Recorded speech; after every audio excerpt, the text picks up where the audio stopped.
Hello students, my self प्रतीक श्रीवास्तव। आज से आपका कॉर्पोरेट लॉ स्टार्ट करेंगे। तो देखा जाए तो आज से आपकी सीए इंटर की जर्नी स्टार्ट होती है।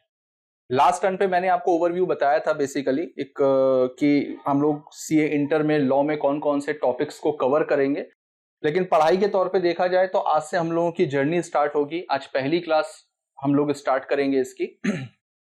ये चीज मैंने आपको पहले भी कही थी और एक बार फिर से कह रहा हूं, आज से हम लोग पढ़ाई स्टार्ट कर रहे हैं तो बिल्कुल फोकस करके और पीछे फाउंडेशन में जो कुछ भी हुआ है, अच्छा हुआ बुरा हुआ, जो भी आपका एक्सपीरियंस रहा है उसको आप वहीं पर ही छोड़ दीजिए।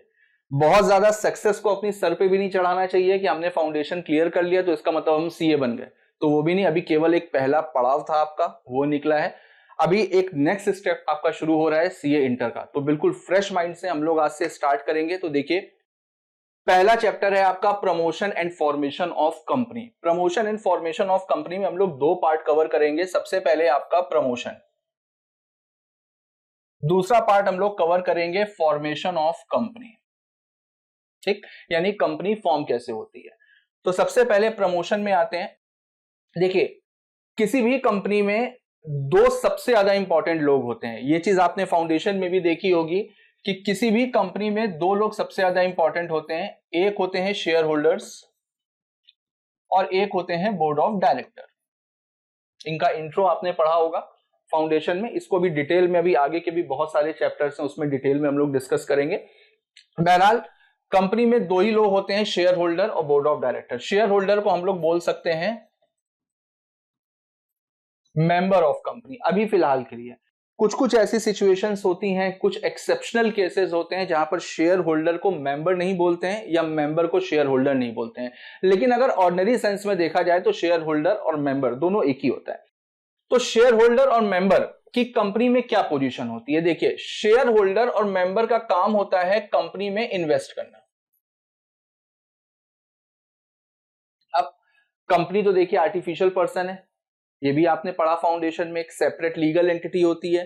और कंपनी को इनकॉर्पोरेट क्यों किया जाता है। कंपनी को इनकॉर्पोरेट किया जाता है बिजनेस करने के लिए। और बिजनेस के लिए सबसे पहली जरूरत किस चीज की होती है। बिजनेस के लिए सबसे पहली जरूरत होती है फंड्स की, पैसों की। अब कंपनी तो आर्टिफिशियल पर्सन है, अलग एंटिटी भी है, तो उसके पास में पैसा कहां से आएगा, वो बिजनेस कैसे करेगी। तो यहां पर शेयर होल्डर्स का काम होता है कंपनी में इन्वेस्ट करना, यानी कि कंपनी को कैपिटल प्रोवाइड करना, कंपनी को बिजनेस करने के लिए पैसे देना। लेकिन इन्वेस्ट करने के बाद में, कैपिटल प्रोवाइड करने के बाद में शेयर होल्डर अलग बैठ जाते हैं। और ये एक बहुत बड़ा फीचर है जो कंपनी को बाकी सारे बिजनेस प्लेटफॉर्म से अलग करता है। जैसे बिजनेस करने के कई सारे प्लेटफॉर्म्स होते हैं ना, प्रोप्राइटरशिप भी होता है, पार्टनरशिप भी होता है, उसी तरीके से कंपनी भी होती है। प्रोप्राइटरशिप में क्या होता है, जो मेहनत करता है वही पैसा लगाता है। पार्टनरशिप फर्म में क्या होता है, जो पैसा लगाता है वही मेहनत करता है। कंपनी एक ऐसा प्लेटफॉर्म है कि जहां पर जो पैसा लगाता है उसकी पोजीशन अलग होती है। पैसा लगाने के बाद में वो किनारे आ गया, उसने पैसा इन्वेस्ट कर दिया, अब वो राजा की तरीके से बिल्कुल किनारे बैठा हुआ है, उसको कोई लेना देना नहीं। मान लीजिए कि मेरे पास में रिलायंस के शेयर्स हैं, लेकिन मैं देखिए यहां पर आपको पढ़ा रहा हूं, मुझे क्या करना कि कंपनी में क्या चल रहा है क्या नहीं चल रहा है। कंपनी में मेहनत कौन कर रहा होगा, कंपनी में अंबानी मेहनत कर रहे होंगे। तो कंपनी में मेहनत करने वाला काम कौन करता है, कंपनी में मेहनत करने वाला काम करता है board of director. Board of director का काम क्या होता है, कंपनी के डे टू डे वर्क को करना।